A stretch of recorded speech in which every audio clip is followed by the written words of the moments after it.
नमस्कार दोस्तों, स्वागत है आपका स्टोरी चेंज लाइफ चैनल पर। कहानी पसंद आए तो हमारे चैनल को लाइक करें, सब्सक्राइब करें और बेल आइकन को दबाएं। कहानी इस प्रकार है कि एक बहुत विशाल जंगल हुआ करता था। उस जंगल में बहुत से जानवर रहते थे, जैसे कि हाथी, घोड़ा, बंदर, खरगोश, चीता और शेर आदि। लेकिन इन्हीं जानवरों में दो जानवर ऐसे भी थे जो पक्के दोस्त थे। एक था नंदू नाम का हाथी और एक थी रानी नाम की बकरी। वह दोनों ही अच्छे दोस्त थे। नंदू हाथी अपनी दोस्त बकरी के साथ बहुत सी जगह घूमने फिरने जाता। वह दोनों एक दूसरे का साथ पाकर बहुत खुश रहते थे। दोनों पेड़ पौधों के पास जाते और पेड़ से फल तोड़कर खाते थे। एक दिन रानी का बहुत ज्यादा मन हुआ कि वह मीठे मीठे बेर खाए। रानी ने अपनी ये इच्छा नंदू के सामने प्रकट की। नंदू ने रानी से कहा, दोस्त, तुम्हें मीठे मीठे बेर खाने हैं तो वह मैं खिलाऊंगा तुम्हें। कल हम दोनों मीठे बेर की तलाश में चलेंगे। रानी बहुत ज्यादा खुश हुई। रानी को जागती हुई आंखों में भी बेर दिख रहे थे। उसके लिए एक रात काटनी भी बहुत मुश्किल लग रही थी। वह टकटकी लगाए आसमान की ओर देखे जा रही थी। वह सोच रही थी कि कब यह सुंदर सा चंद्रमा सूरज के रूप में आएगा। ऐसा सोचते सोचते उसकी आंख कब लग गई उसे पता ही नहीं चला। जब रानी की आंख खुली तो उसने देखा कि आसमान में सूरज चमक रहा था। उसने अपनी आंखों को एक बार फिर से मला तो उसे यकीन हो गया था कि सुबह हो चुकी है। उसने जल्दी से नहाना धोना किया और पहुंच गई नंदू के पास। नंदू भी नहा धोकर तैयार था। फिर वह दोनों दोस्त बेर खाने के लिए निकल पड़े। Join Telegram channel. वह कई दूर तक चले लेकिन उनको कहीं भी बेर का पेड़ नहीं दिखाई दिया। आखिरकार लंबी दूरी तय करने के बाद में उन्हें बेर का पेड़ दिखाई दिया।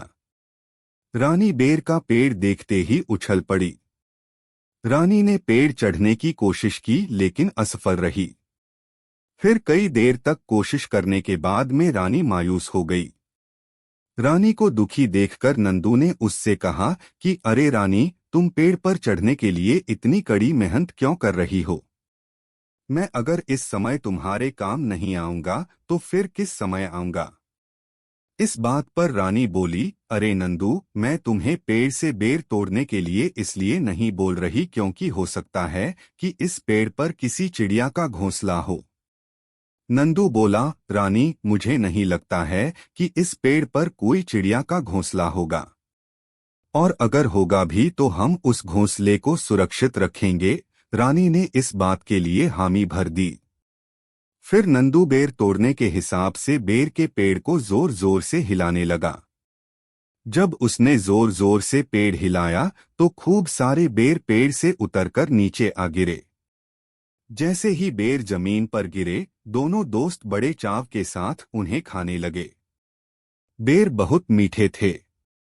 लेकिन बेर गिरने के साथ एक और बड़ी अनहोनी हो गई थी। जिस बात का रानी को डर था वही हुआ। पेड़ से न केवल बेर गिरे बल्कि चिड़िया का घोंसला भी गिर गया। वह घोंसला धरती पर न गिरकर पास के ही एक तालाब में गिर गया था। जैसे ही रानी ने देखा कि घोंसला पानी में गिर गया तो वह जोर जोर से रोने लगी।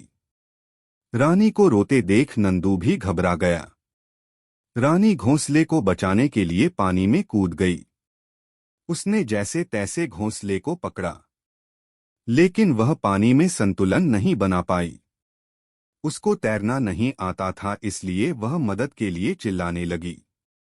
नंदू ने जब यह नजारा देखा तो वह झट से तालाब में कूद पड़ा। नंदू को पानी में अच्छे से तैरना आता था। उसने रानी और घोंसले को डूबने से बचा लिया। तालाब से बाहर निकलते ही दोनों के चैन में चैन आया। अपने घोंसले को ढूंढती हुई चिड़िया भी वहां आ पहुंची। जैसे ही चिड़िया ने पाया कि उसके बच्चे एकदम सुरक्षित हैं, उसने बच्चों को गले से लगा लिया। फिर उस चिड़िया ने हाथी और बकरी को धन्यवाद दिया। अब वह चिड़िया, हाथी और बकरी अच्छे दोस्त बन गए थे। वह चिड़िया उस हाथी और बकरी की बहुत आभारी थी। अब चिड़िया का मुख्य काम यह होता कि वह रानी और नंदू को ऐसे पेड़ों के बारे में बताए जिस पर कोई घोंसला ना हो। अब नंदू और रानी बेफिक्र होकर अनेकों प्रकार के मीठे फल खाया करते थे। इस कहानी से मिलने वाली सीख, इस कहानी से हमें यह सीख मिलती है कि हमें हर किसी का भला करना चाहिए। जब हम निस्वार्थ भावना से दूसरों के लिए काम करते हैं तो हमारा जीवन भी सुख के साथ बीतता है।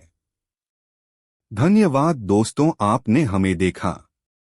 कहानी पसंद आए तो हमारे चैनल को लाइक करें, सब्सक्राइब करें और बेल आइकन को दबाएं।